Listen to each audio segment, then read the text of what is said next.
ہم کیسے مان سکتے ہیں کہ وہ خاتون جنت حضرت علی کے ہوتے ہوئے حضرت علی کو ساتھ لیے بغیر اکیلی غیر محرم کے پاس چند کھجوروں کے لیے چلی جائیں؟ ہم مانتے ہی نہیں، خاتون جنت وہاں گئی ہی نہیں ہے۔ آیا کہ خاتون جنت سے کہہ دو، یہ باقر مجلسی نے حق الیقین میں بھی لکھا ہے، خاتون جنت کو کہہ دو مال ابو بکر کا ہوگا، مرضی خاتون جنت کی ہوگی، جتنا مرضی لے لو۔ جو ابو بکر سب کچھ حضور پہ قربان کر دے، وہ نبی کی بیٹی کا حق کھا سکتا ہے؟ اتنے ناراض ہو گئی۔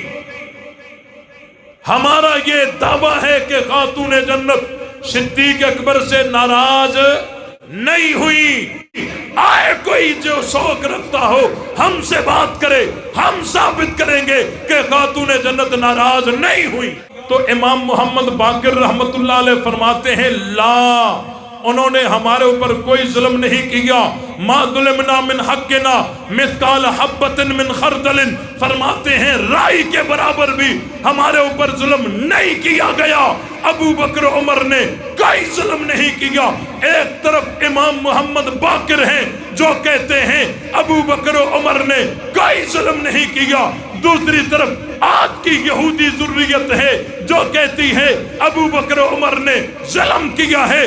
فیصلہ تم پہ چھوڑتا ہوں، ہم آج کی یہودی ذریت کی بات مانیں یا امام محمد باقر کی بات مانیں؟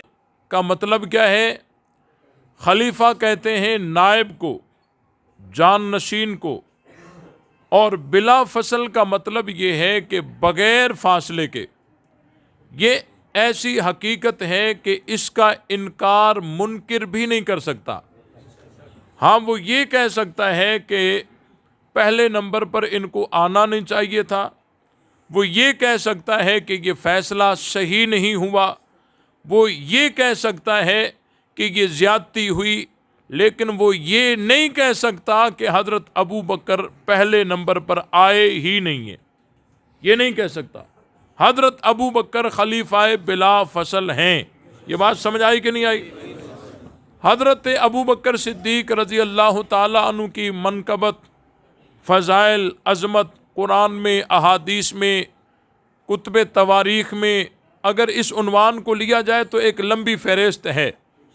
میں بس مختصر حضرت ابو بکر صدیق رضی اللہ تعالی عنہ پر ہونے والا ایک معروف اور مشہور اعتراض، اس کا تذکرہ کر کے اور اس کا جواب دے کر میں اپنی تقریر کو ختم کروں گا۔ اور وہ قضیہ ہے، وہ مسئلہ ہے باغ فدق کا۔ کس کا بھائی؟ باغ فدق کا۔ آج ہر چینل پر ہر ذاکر اپنی تقریر میں، ہر جلوس میں، ہر مجلس میں یہ رونا پیٹ رہے ہیں کہ جی خاتون جنت حضرت فاطمہ الزہرا رضی اللہ تعالی عنہا صدیق اکبر کے پاس، صدیق اکبر کی دربار میں گئی اور باغ فتح کا مطالبہ کیا، اور حضرت ابو بکر صدیق رضی اللہ تعالی عنہ نے انکار کر دیا۔ خاتون جنت نے وہاں فلاں آیت پیش کر دی، صدیق اکبر نے رد کر دی، معاذ اللہ۔ انہوں نے یہ گواہ پیش کر دیے، صدیق اکبر نے رد کر دیا۔ یوں کرتے کرتے وہ آخر میں یہ بیان کرتے ہیں کہ بالآخر خاتون جنت ناراض ہو کر واپس چلی گئی، اور حضور علیہ السلام کا فرمان ہے فاطمہ بضعۃ منی من آذاہا فقط آذانی، کہ فاطمہ میرے جگر کا ٹکڑا ہے، جس نے اسے دکھایا اس نے مجھے دکھایا۔ یوں کہہ کر حضرت ابو بکر صدیق رضی اللہ تعالی عنہ پر اعتراضات کی ابتدا کرتے ہیں۔ میں اس پر چند باتیں عرض کروں گا وقت کی نزاکت کو سامنے رکھتے ہوئے، اور مختصر وقت میں چند باتیں عرض کروں گا۔ سب سے پہلی بات یہ ہے کہ خاتون جنت حضرت فاطمہ رضی اللہ تعالی عنہا حضور علیہ السلام کی رحلت کے بعد حضرت ابو بکر صدیق رضی اللہ تعالی عنہ کے پاس گئی ہی نہیں ہے۔ یہ بات سمجھ آئی کہ نہیں آئی؟ حضرت فاطمہ وہاں گئی ہی نہیں ہیں۔ حضرت فاطمہ وہاں گئی ہی نہیں ہے۔ جس خاتون جنت کی پاک دامنی کا عالم یہ ہو کہ آخری وقت میں پریشانی کا اظہار کرتی ہوں کہ جب میں اس دنیا سے رحلت کر جاؤں گی، میرا جنازہ اٹھایا جائے گا اور جنازے پر چادر ڈال دی جائے گی، غیر محرم کی نظر اس چادر پر بھی نہیں آنی چاہیے۔ جس خاتون جنت کی پاک دامنی کا عالم یہ ہو کہ حضرت علی کو وصیت کرتی ہو کہ میرا جنازہ رات کے اندھیرے میں اٹھانا تاکہ غیر محرم کی نظر میرے جنازے تک بھی نہ آئے، ہم کیسے مان سکتے ہیں کہ وہ خاتون جنت حضرت علی کے ہوتے ہوئے حضرت علی کو ساتھ لیے بغیر اکیلی غیر محرم کے پاس چند کھجوروں کے لیے چلی جائیں؟ ہم مانتے ہی نہیں، خاتون جنت وہاں گئی ہی نہیں ہے۔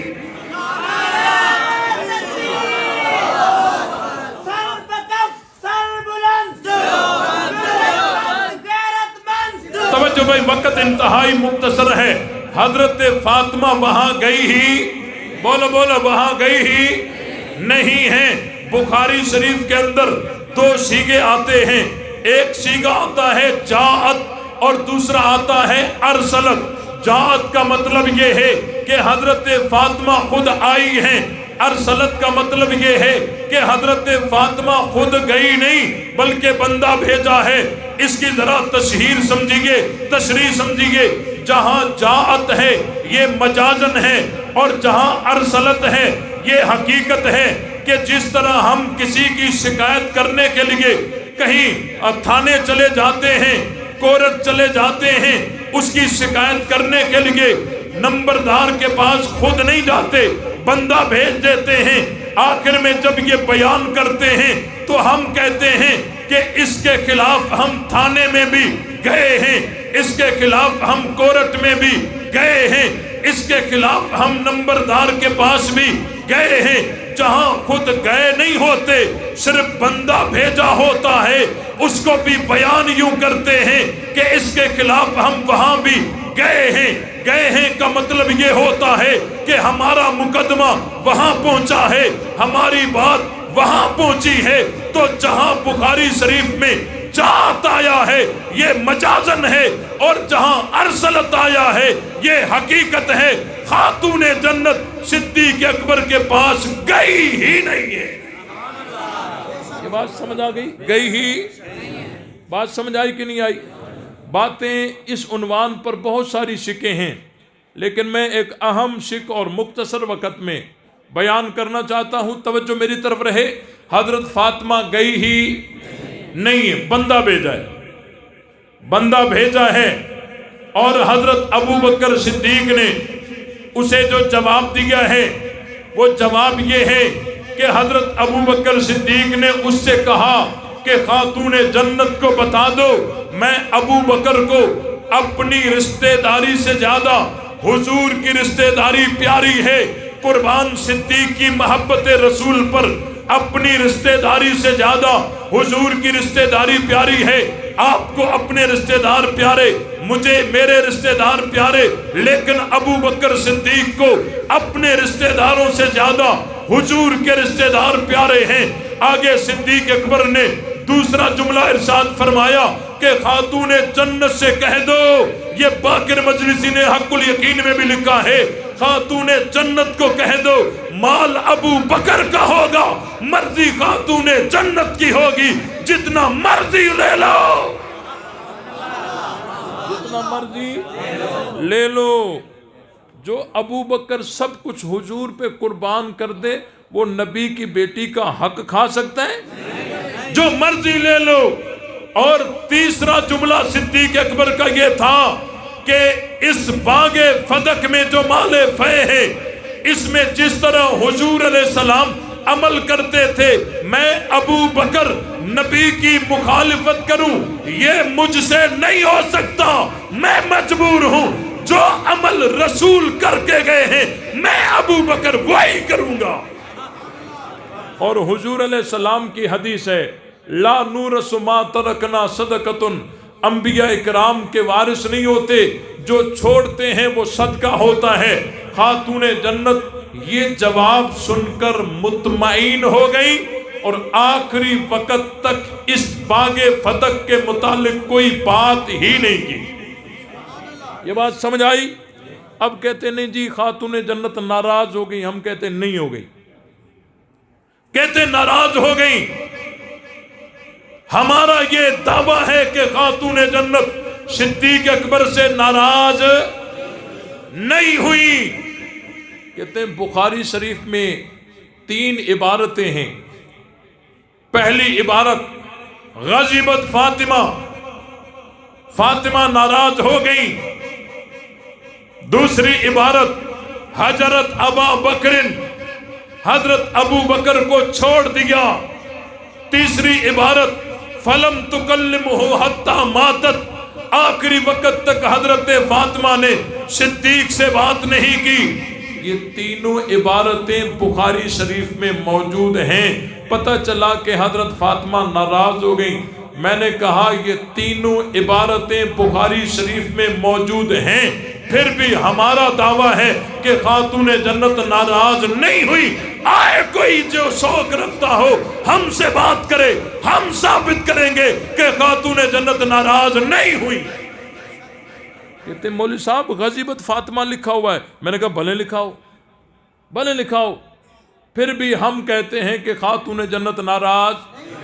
اب آپ کا اگر ذوق ہو تو یہ مسئلہ میں بیان کروں، ذوق ہے؟ یہ باغ فتق والی روایت 3 صحابہ سے مروی ہے۔ کتنے صحابہ سے؟ 3 صحابہ سے مروی ہے۔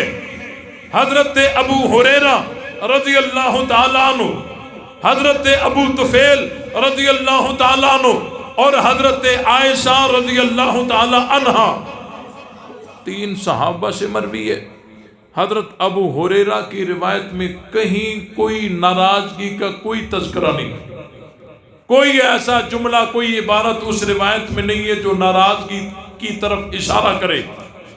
حضرت ابو طفیل کی کسی روایت میں کہیں ناراضگی کا کوئی ذکر نہیں۔ ناراضگی والی بات جو ہے وہ حضرت عائشہ کی روایت میں،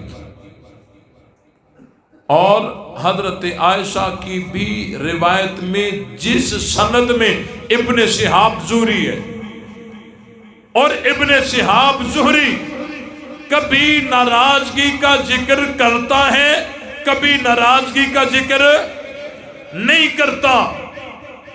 اور ایک قرینہ ہے، بہت سارے دلائل اور بھی ہیں، میں ایک قرینہ آپ کو بتا دیتا ہوں کہ بخاری شریف جلد 2 کتاب الفرائض، اس میں 3 نمبر پہ یا 4 نمبر پر یہ روایت موجود ہے جو حضرت عائشہ سے ہے، اور اس کے آخر میں ہے فلم تکلمہ حتی ماتت، آخری وقت تک حضرت فاطمہ نے صدیق اکبر سے بات نہیں کی، یہ اس میں موجود ہے۔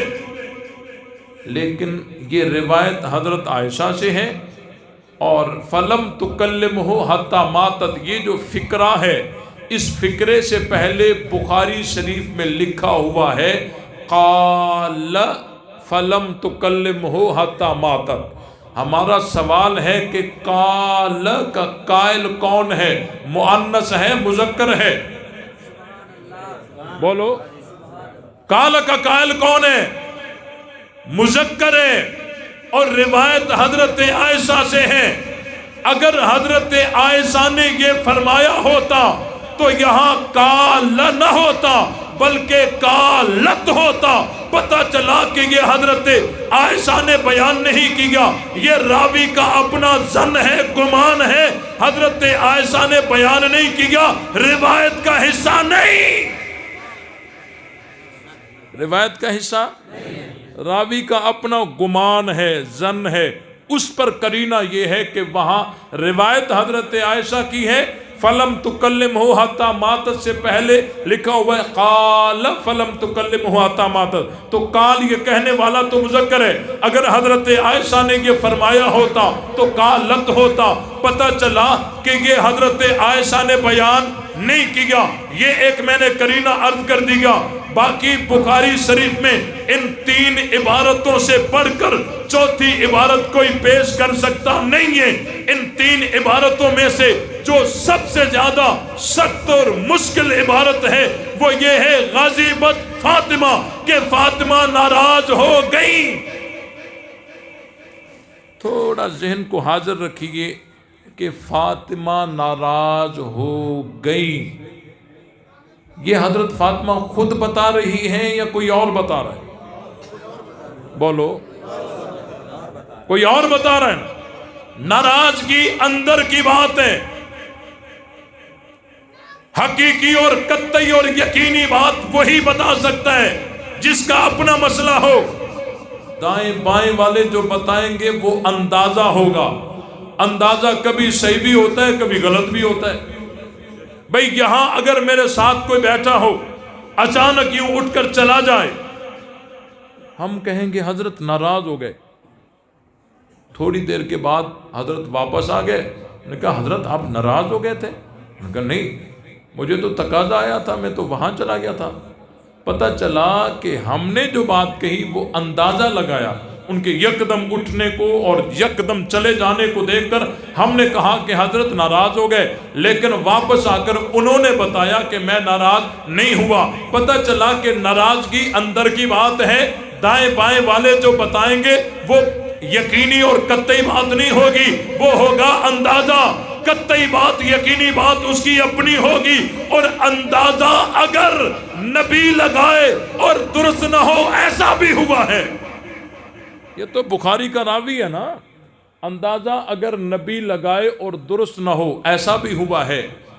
حضرت موسیٰ علیہ السلام اور حضرت خضر علیہ السلام دونوں کشتی پہ جا رہے تھے، اور حضرت خضر نے کشتی کو سوراخ کیے، ناکارہ بنایا، تو حضرت موسیٰ نے اندازہ لگایا کہ یہ کشتی والوں کو ڈبونا چاہتا ہے، اور آگے چل کر حضرت خضر نے جب اپنا مقصد بتایا تو پتہ چلا کہ حضرت موسیٰ نے جو اندازہ لگایا وہ درست نہیں تھا، نبی نے اندازہ لگایا درست نہیں تھا۔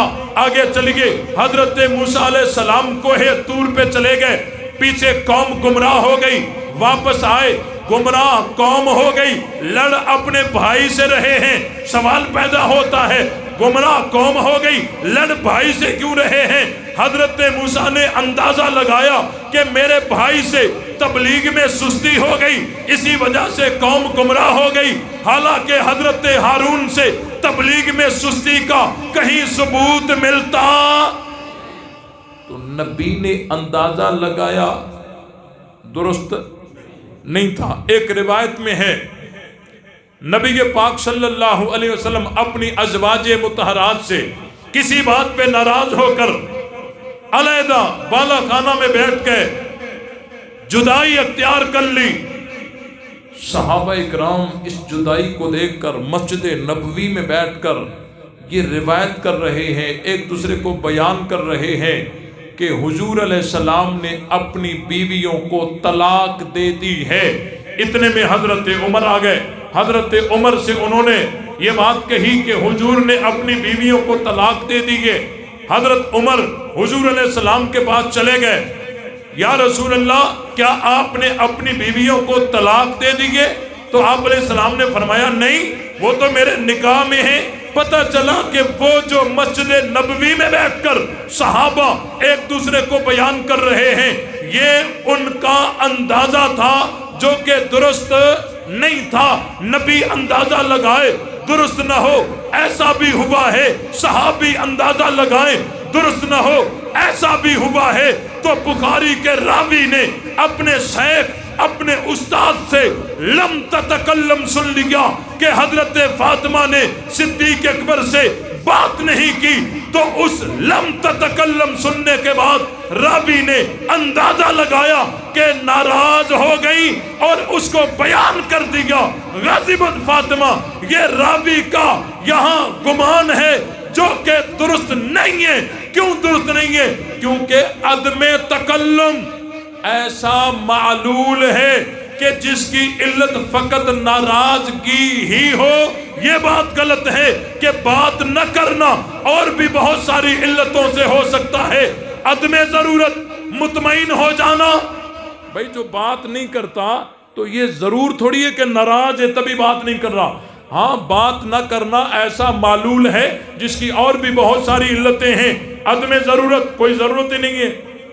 مطمئن ہو جانا، مطمئن ہو گئی تو حضرت فاطمہ رضی اللہ تعالی عنہا، اگر ہم کہتے ہیں کہ حضرت فاطمہ ناراض ہو گئی تو یہ اعتراض خاتون جنت پہ آتا ہے کہ معاذ اللہ خاتون جنت مال کی محبت میں اتنا آگے نکل چکی تھی کہ حضور کی حدیث سن کر بھی ناراض ہو گئی۔ اسی لیے اہل سنت کے ہاں دو پلڑوں میں، ایک پلڑے میں بخاری کے راوی ہیں، دوسرے پلڑے میں خاتون جنت ہیں۔ اگر بخاری کے راویوں کو ہم صحیح مانتے ہیں تو خاتون جنت پہ الزام آتا ہے، اگر ہم خاتون جنت کو الزام سے بچاتے ہیں بخاری کے راویوں کے گمان کو غلط کہنا پڑتا ہے۔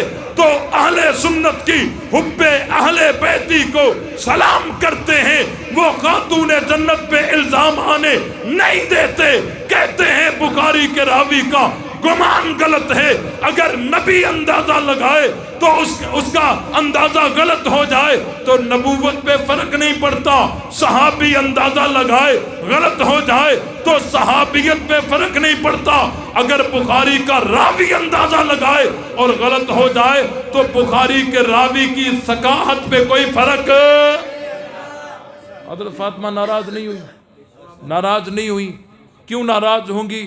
حضور کی حدیث سن کر عام مسلمان بھی ناراض نہیں ہوتا، حضرت فاطمہ ناراض کیسے ہوں گی؟ ہوئی ہی نہیں ہے، ناراض نہیں ہوئی۔ یہ بات سمجھ آئی کہ نہیں آئی؟ حضرت فاطمہ ناراض نہیں ہوئی۔ یہی بات ہے، یہی وجہ ہے کہ جو فیصلہ صدیق اکبر نے کیا اسی فیصلے پہ مہر حضرت علی المرتضیٰ نے بھی لگائی ہے۔ اور آگے چلیے، جو کہتے ہیں کہ ابو بکر و عمر نے اہل بیت پہ ظلم کیا ہے، ابن ابی الحدیث شرح نہج البلاغہ، یہ تمہاری کتاب ہے، جلد 4 صفحہ 82 پہ ایک روایت موجود ہے، ایک راوی ہے، وہ امام محمد باقر سے سوال کرتا ہے، ارائیت ابا بکر و عمر، ابو بکر و عمر کے بارے میں ذرا بتائیے، حل ظلمکم من حقکم شیئا، کیا انہوں نے تمہارے اوپر کوئی ظلم کیا، کوئی حق غصب کیا؟ تو امام محمد باقر رحمت اللہ علیہ فرماتے ہیں لا، انہوں نے ہمارے اوپر کوئی ظلم نہیں کیا، ما ظلمنا من حقنا مثقال حبۃ من خردل، فرماتے ہیں رائی کے برابر بھی ہمارے اوپر ظلم نہیں کیا گیا۔ ابو بکر عمر نے کوئی ظلم نہیں کیا۔ ایک طرف امام محمد باقر ہیں جو کہتے ہیں ابو بکر عمر نے کوئی ظلم نہیں کیا، دوسری طرف آج کی یہودی ذریت ہے جو کہتی ہے ابو بکر عمر نے ظلم کیا ہے۔ فیصلہ تم پہ چھوڑتا ہوں، ہم آج کی یہودی ذریت کی بات مانیں یا امام محمد باقر کی بات مانیں؟ تو بات وہی ہے، کوئی ظلم، کوئی ظلم۔ میرے خیال میں نماز کا وقت ہو گیا ہے اور اللہ تعالیٰ سے دعا ہے اللہ تعالیٰ ہم سب کو حق سمجھ کر اس پر عمل کرنے کی توفیق عطا فرمائے۔ وآخر دعوانا ان الحمدللہ رب العالمین۔